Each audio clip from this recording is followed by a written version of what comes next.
Hinog na ang aming papaya. Ano pa bang antay natin? Siyempre, pipitasin na natin yan. Makakala nyo, fake yan ha. Ayun na, may gagamba pa nga eh. Ayan o. Tapos, ano ba ito? Meron pang ano dito.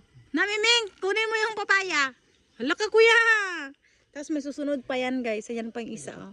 Ayan, malapit na rin siyang maghinog. Namiming, may sugat yung mukha niya. Alis ka na dyan.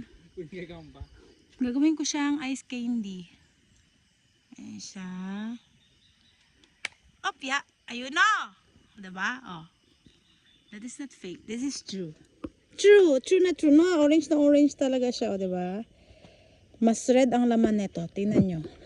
Bubuksan natin. Mag-harvest na tayo ng papaya. Ngayon is dito naman tayo sa Ampalaya. Ya!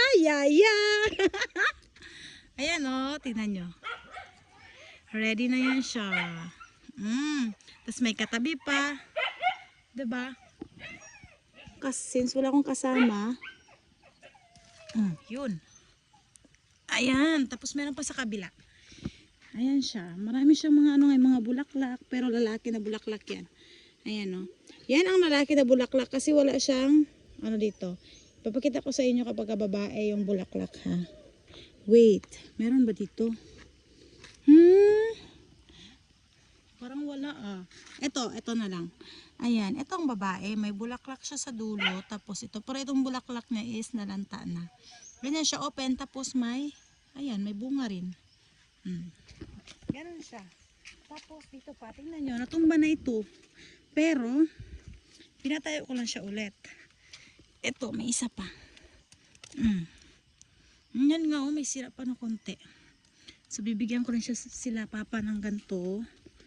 Ayan, ito ang pinakamalaki ngayon. Tignan nyo ba naman yan guys? Ito ang malaki. Diba? Aray ko. Oops!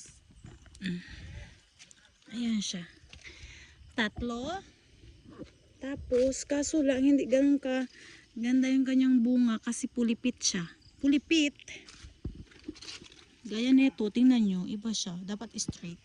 Nag-harvest ako, pero hindi ako nagdala ng isidipit ko na lang siya dito. Ito meron pa. Tsaka may tanim pala ako nitong rose. Tingnan nyo, buhay na yung rose. Tapos ito kukunin na rin natin. Yun. Tapos ito, baka magupit. Itong kasama. Ayun.